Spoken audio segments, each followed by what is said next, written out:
Hello everybody. So this is Jason again, and I wanted to cover just a quick topic that seems to be pertinent to a lot of teams in Arizona right now, and it's a really neat topic. And so I'll write down 4 categories. So if you could bring the camera a little bit closer to me.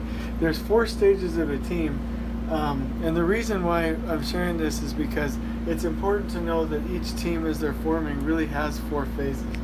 So there's forming,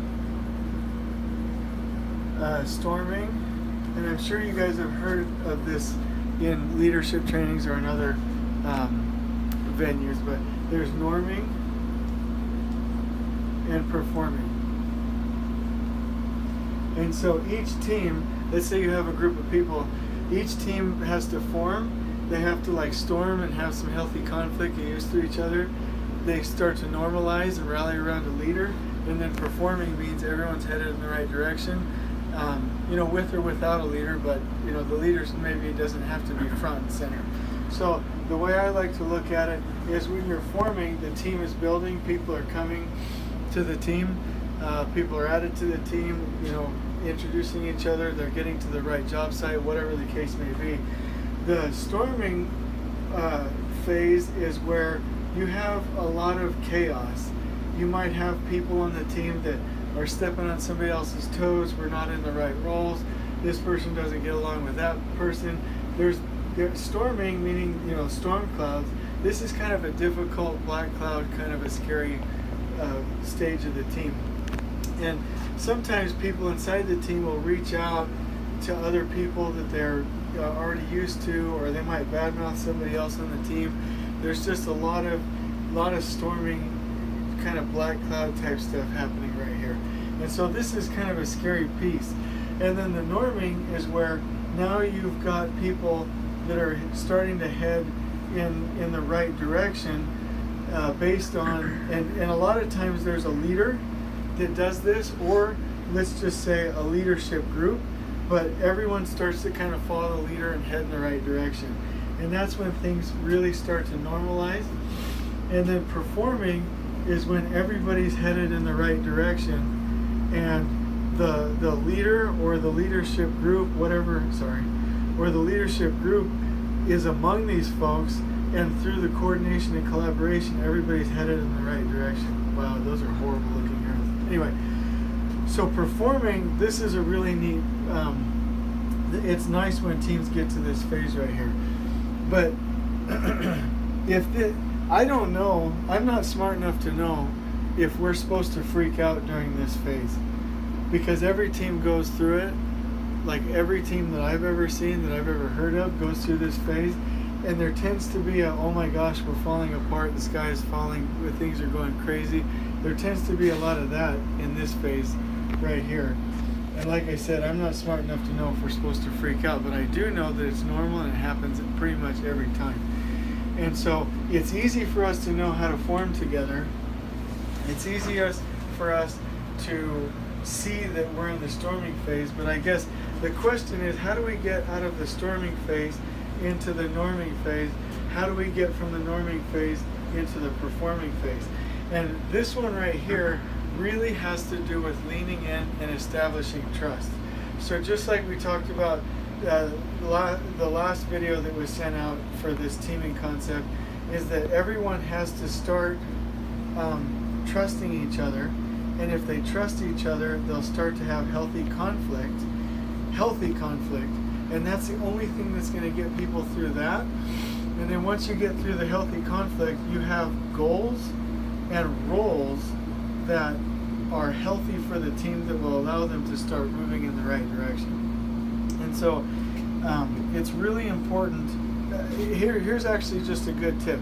When people do this and they argue, they don't get along, they'll tell somebody they're used to. They'll maybe badmouth somebody, or they'll vent. I don't think it's malicious.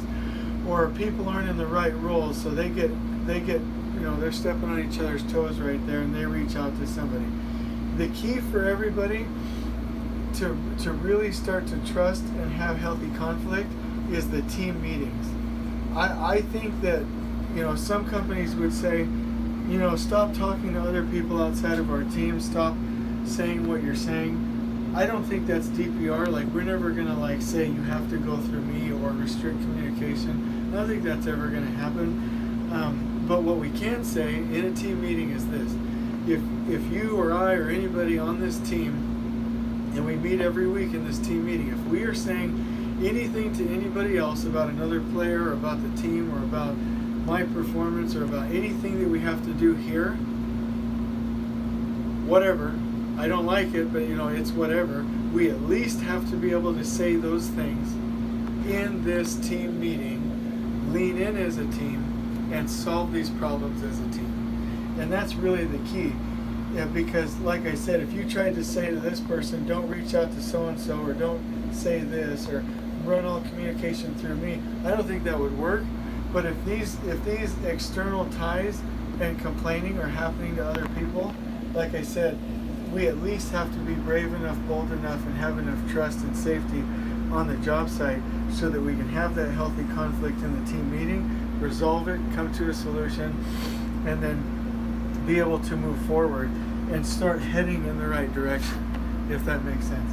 And so once we start heading in the right direction, then we're not just respecting leadership and roles, then we're starting to have our entrepreneurial management of ourselves, understanding the clarity of the team vision, and we're all heading in the right direction. And so the last piece in this that I wanted to talk about is that goals and roles are really important for a team to succeed. And when I say roles, I'm not talking about titles. I'm not talking about silos. I'm not talking about turf. I'm not talking about any of that stuff. I'm talking about which part of this job do I pick up? Which part of this project am I keeping in orbit, keeping stable? What is my role to the team where I'm adding my best value, and this is something only I can do? Or maybe it's not something only I can do, but this is what the team needs me to do right away. If you can establish trust, be vulnerable, and in team meetings say everything that needs to be said, then people can leave with, this is the goal of the project, the month, the week, whatever, and people can say, this is who's doing it, and we can hold each other accountable. And that's when you get to this norming phase. And then once it becomes like this transparent communication cycle, then it becomes the performing phase. So my overall message is, every team goes through this. I think we can freak out or we can not freak out, but we do have to realize the only way to get out of this is through healthy conflict. And if we don't have this healthy conflict and say in team meetings what is sometimes said behind closed doors, we're never going to get from here to here. And so this is a helpful concept. I learned this at Scouts and leadership trainings and a bunch of different other venues, and I think it's helpful for us to know. So I hope you enjoy this, and we'll see you on the next one.